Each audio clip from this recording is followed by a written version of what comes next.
Arlie. This is Puppets by Arlie. I'm Arlie. And I'm Mike Paterson. And this is an artist interview. Tell us, who are you, where are you from, and what is this fabulous marionette project? I'm Mike Paterson. I live in Bournemouth in England, 1.5 hours south of London. And these are Bil Baird style marionettes, which I made, and with a collaborator from New York, Jim Freeman. And these heads are 3D printed, and the style, I think, follows fairly much many elements of Bil Baird's work. But I gotta say, you did a really fabulous job copying the shape.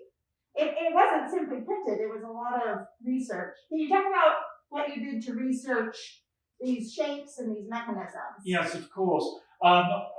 For many years, I've seen The Sound of Music, 1965, fascinated, so I looked at clips from that over and over. Then I made some special trips here to the USA, and in 2016 I went to the McNider Museum in Iowa and saw the Bil Baird collection of these puppets, the Leg Goathead, plus about 200 other exhibits, all Bil Baird's work. So that was one thing. On the same trip, I met some people here in New York, Craig Marin, Olga Felgemacher, and several other people who had worked with Bil Baird, who answered questions about how the eye mechanisms work, the colouring of the puppets, the kind of strings and controls and so on. And following that, I've also been to the Ballard Institute, University of Connecticut, and in Boston also met some people there, and other puppeteers here in New York, all on the Bil Baird trip. Can you talk a little bit about some of you said earlier to me about some of the mechanisms that Bil Baird used that you've copied?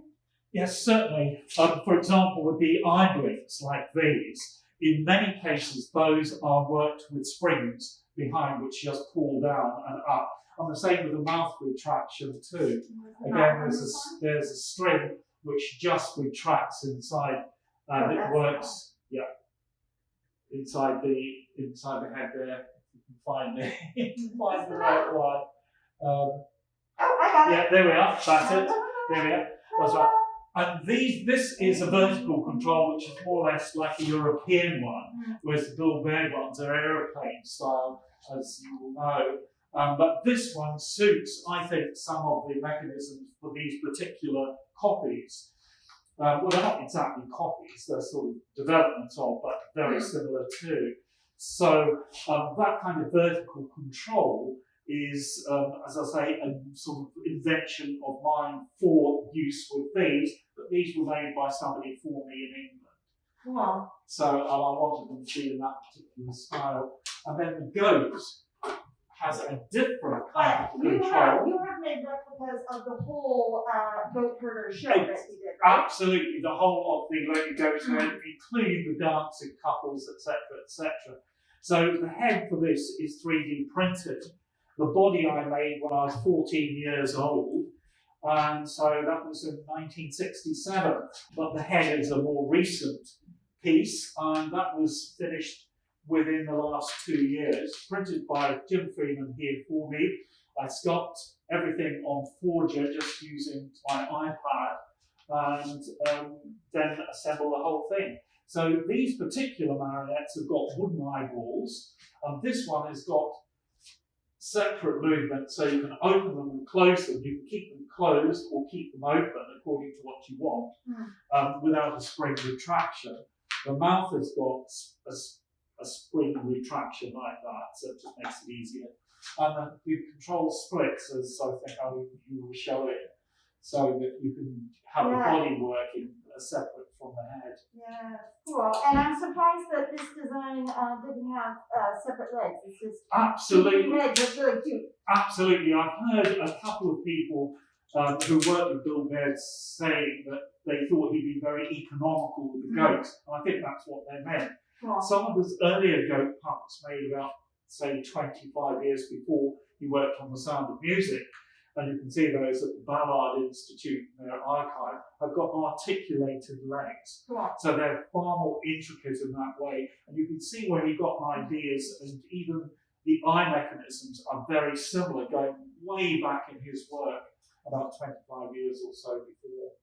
So there's a sort of distinctive nature of them with the dark blue eyelids, blue around the eye sockets themselves. And the triangle highlight. Absolutely, triangle highlights is really distinctive, a distinctive characteristic.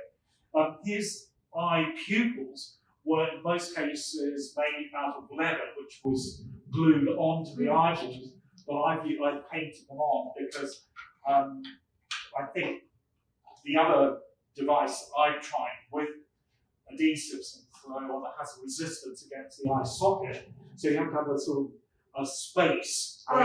These can be fairly close, so you don't see any sort of margin. So if they were in a film or anything, they would not reveal that. So where can people follow this project or find your work?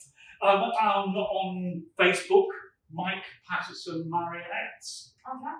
We'll put a link down below. Well, thank you so much for coming here to the Swedish Paddock and agreeing to do this little interview. It's amazing to meet you and to see these puppets. Well, thank you for the privilege of coming here and seeing the most wonderful performance I've just encountered. So thank you very much. Thanks for watching, everyone. Yeah, thanks.